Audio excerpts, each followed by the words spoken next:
Other video we left it at which we want to separate our materials.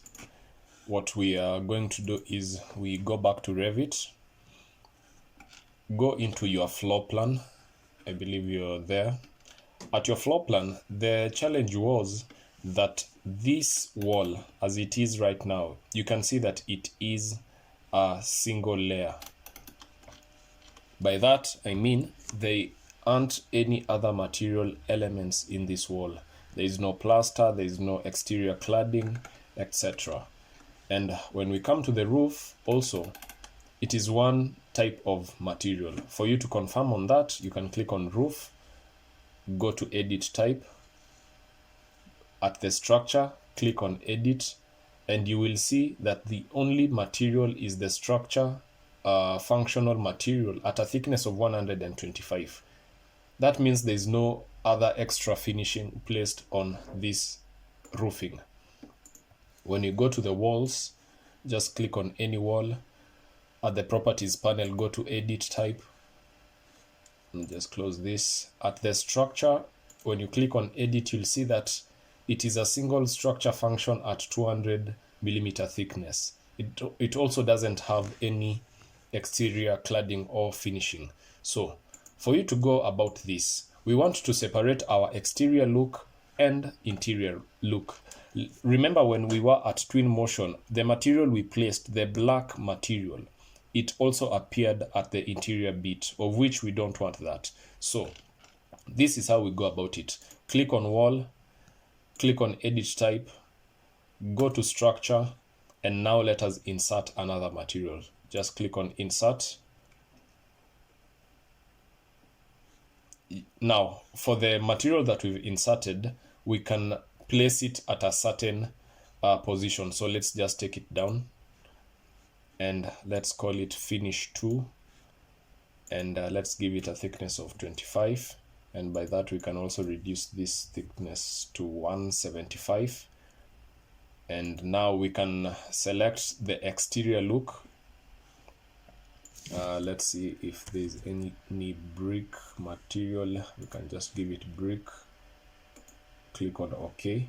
You'll see that the material for the main structure is brick. That is the exterior side, and on the interior for the finish, just click on the 3 dots. Let me just redo that again so that you can get it. Right now it is by category. Now we want to change that so that we specify the material. So click on these 3 dots that are here, and maybe let's look for plaster if there is any, or maybe even gypsum wallboard. If your material is not here, maybe you can also create your own. By that, you can just come here to the plus. Let's just create this one. Drop down arrow, create new material, right click, rename it. Let's call it plaster. And yeah, that's it. Just click on apply. Okay, you'll see that the plaster material that we've just created has been placed there. Click on OK, click on apply, click on OK. Now our material, when we come down here on the detail level, when we go to fine detailing, you will see that right now there's a separation of the brick element and the plaster, the 175 and the 25 millimeter interior plaster that we have just placed. Now, for you to notice these changes, just excuse this, but this just happens because of those changes. But for you to notice what we've just done is that we go back to Twinmotion and come to Datasmith and synchronize your model. Click on synchronize, so that whatever changes we have done, it will be exported to Twinmotion. When you are at Twinmotion, you will notice that our model has changed. Twinmotion has provided us with the bricks, but we will just change it back to the material that we wanted. But if you want to keep it this way, if that pleases you, well and good. But the main concern was that our interior and exterior is different, and that is visible.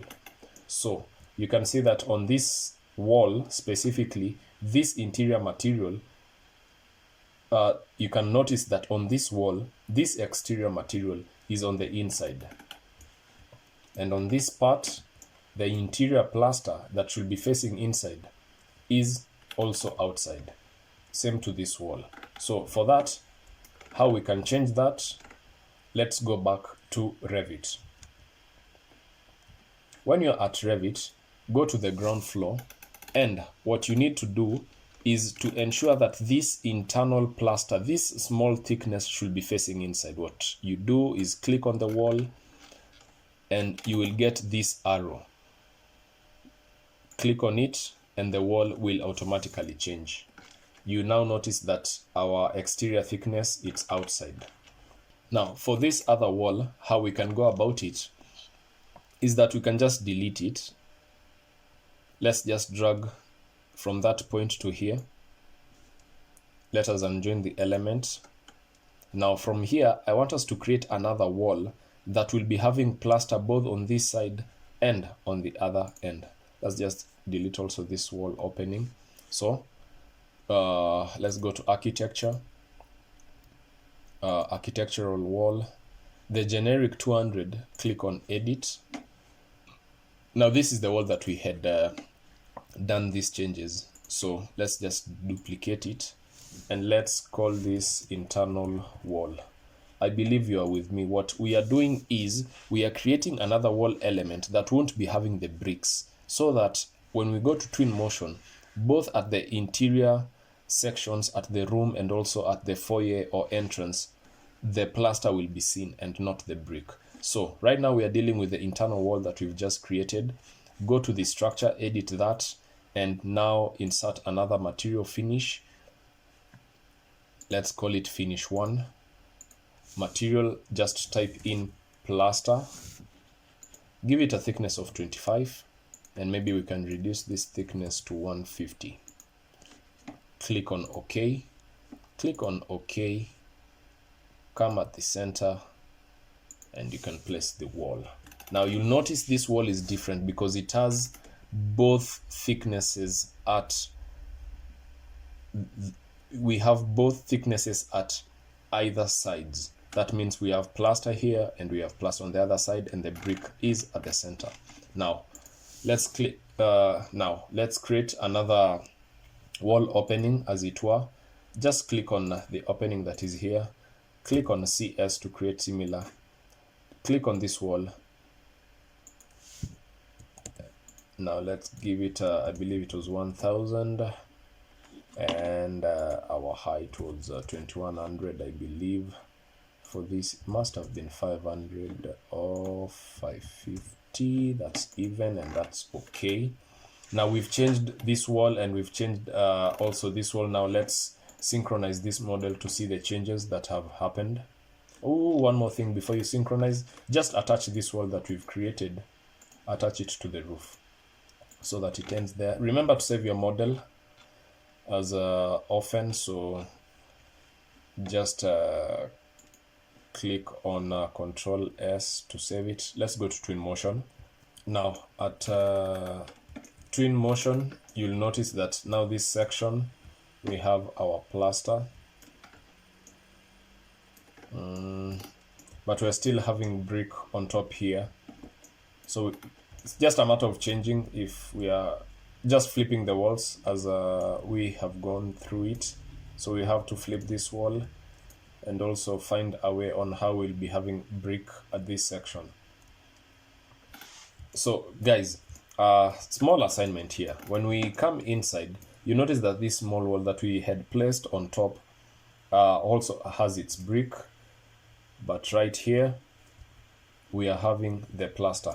So I'll leave that to you to sort it out, because we've already just dealt with it. What I want us to look into is the roof, and we can call it a day. So go back to Revit, click on roof. Similarly as you did with the wall, click on edit, edit type, insert material. Let's call it this, finish 2. Let's give it the thickness of 25 and reduce this one. The reason as to why I'm giving this thickness, and the reason as to why I'm reducing this, it is so that to retain the original thickness of this roofing element, as it were. So For this one, for the main, let's see if we have any roofing element. Can put even this. The materials really don't matter as much. The materials name, that is. For this one, let's call it ceiling, if there is any. Yeah, we have this analytical surface ceiling. That's okay. We just have to separate these two materials so that it isn't the same name. Even if you choose this material to be a brick or something, for rendering, whatever you place at the Twinmotion is what will be visible. So even for this, if you choose cast concrete, you choose any material, fabric or anything, it's just that these two elements are separated and they're not the same. But don't use fabric, you know, try to be as realistic anyway. Click on apply, okay. Click on save. So maybe one of the materials that I selected is transparent in nature in Revit. So once you've done that, click on synchronize and it is instant. When you go to Twinmotion, click on Q to go up. You should be remembering that. You'll see that this material, it's almost lilac in color, and down we are having white. That means we are not having the same material elements. Now from here, I can give you the liberty to place the materials as you wish, you know, so that you can just have fun with the software. So just come to this arrow, materials, stones, and choose anything that you wish. You can even choose this, you can choose this wall. Feel free, so that whatever model you have will be, you know, from your creativity. Or you can choose the black that we had. Increase the scale so that the pattern is more projected. Maybe reduce the reflection. Feel free. Let's go to roof covering. Choose anything. You can go with this one. And you can see right now when we are placing it, it won't affect our bottom bit. That means they are separated. Increase the scale to make it more realistic. Now, from here, just click on save, and on the next tutorial, we will be looking into placing elements inside the unit, and maybe we may be doing some small landscaping. Remember, we are almost finishing, so remember to subscribe, because the advanced level will be coming, in which we'll be looking into further details. And I believe this has been a good start to this software. Until next time, bye bye.